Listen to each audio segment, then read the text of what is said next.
នេះជាវីដេអូថ្ងៃដំបូងដែលក្រុមគូសារបស់ខ្ញុំភៀសខ្លួនទាំងកូនង៉ែតកូនងាកូនខ្ចីកូនចាស់ក្មេងតូចក្មេងតាចដែលត្រូវចាក់ចេញពីសាលារៀនអត់បានសូត្រតាំងពីនៅថ្នាក់បឋមរហូតដល់ថ្នាក់វិទ្យាល័យហើយមានប្អូនចំនួនមួយខ្ញុំក៏ចូលប្រឡងឆ្នាំនេះទី12ត្រូវប្រឡងបាក់ឌុបទៀតគ្នាត្រូវចាក់ចេញពីសាលាទាំងក្តីឈឺចាប់ចាដោយសារតាពួកឆ្លៀនពៀនចង្រៃវាអត់មានយល់ពីប្រជាពលរដ្ឋហើយនេះជាថ្ងៃដែលខ្ញុំត្រូវចាក់ចេញពីផ្ទះគឺខ្ញុំពិបាកចិត្តខ្លាំងណាបងប្អូននេះជាផ្ទះរបស់ខ្ញុំអញ្ចឹងណាខ្ញុំចាក់ចេញពីផ្ទះខ្ញុំសំណោះខ្លាំងចា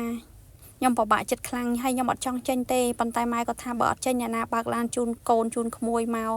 ភៀសខ្លួនចុះបើមានហានិភ័យអីកើតឡើងមិនស្ដាយក្រោយខ្ញុំក៏សម្រេចចិត្តថាបង្ខំចិត្តជូនគាត់មកហើយមើលក្មួយរបស់ខ្ញុំណាបងប្អូនគ្នានៅតូចណាស់អាយុដល់2ខែផងគ្នាត្រូវពិបាកចិត្តហើយគ្នាត្រូវកើតទុកត្រូវលំបាកមករស់នៅជាមួយនឹងចាសម្រុំកក់នឹងតង់កៅស៊ូក្តៅហើយយប់ឡើងតិចហើយនៅតូចណាស់សំបីតកមិនតាន់រឹងផងបងប្អូនអើយអាណិតណាស់ចាជីវិតពួកសៀមចង្រៃពួកថ្មិលវាអត់មានអាណិតអាសូរដល់ប្រជាជនខ្មែរទេវាអត់យល់ទេវាដឹងតែពីចង់បានទឹកដីនឹងឯងហើយនេះបងប្អូនឃើញជាក់ស្ដែងណាមិនមែនតែខ្ញុំទេភាសឹកនេះគឺមានទាំងកោយន្តចាអ្នកភូមិមកច្រើនណាស់គេមានត្រាក់គេបើកត្រាក់គេមានកោយន្តបើកកោយន្តមានឡានបើកឡានដូចខ្ញុំអញ្ចឹងទៅហើយខ្ញុំក៏មិនដែលធ្លាប់បើកឡានឆ្ងាយអញ្ចឹងដែរនេះជាលើកទី1ហើយខ្ញុំអត់ដែល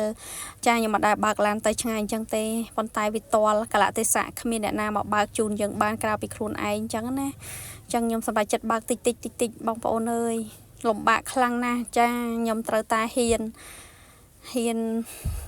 ត្រូវតែក្លាហានពេលវេលានេះហើយគ្មានអ្នកណាជួយបានក្រៅពីខ្លួនឯងទេហើយម៉ូតូរបស់ខ្ញុំគឺប្អូនរបស់ខ្ញុំនិងកូនរបស់ខ្ញុំជិះតាមក្រោយជិះសម្រាប់រត់ការពេលទៅផ្សារពេលដែលយើងមកដល់កន្លែងជំរំភាសឹកហើយគឺយើងមានម៉ូតូមួយសម្រាប់រត់ការជិះទៅផ្សារទៅអីចឹងណាដើម្បីទិញម្ហូបទិញអីចឹងបងប្អូនហើយពួកខ្ញុំធ្វើដំណើរអស់រយៈពេលប្រហែលជា2ម៉ោងពួកខ្ញុំបើកកងតត្រឹមតែ30-40បងប្អូនចឹងមកដល់ក៏យប់អញ្ចឹងណាហើយពេលដែលខ្ញុំមកដល់ហ្នឹងគឺមិនសូវមានអ្នកភៀសសឹកមកច្រើនទេហើយបងប្អូនមើលកន្លែងគេងគឺលំបាកណាស់ចាបងប្អូនឃើញទៅចាមើលក្នុងវីដេអូនេះទៅគឺថាលំបាកប៉ុណ្ណាអញ្ចឹងណាហើយខ្ញុំអត់បានសម្រាកនៅលើតង់ហ្នឹងទេគឺខ្ញុំនៅលើឡានអញ្ចឹងណាចាអ្នកដែលគេមកមុនគេមានកន្លែងគេងត្រឹមត្រូវទៅនៅក្នុងលើបតុងលើអីចាក់សាបត្រឹមត្រូវអញ្ចឹងណាពួកខ្ញុំមកក្រោយគឺគេងលើដីចា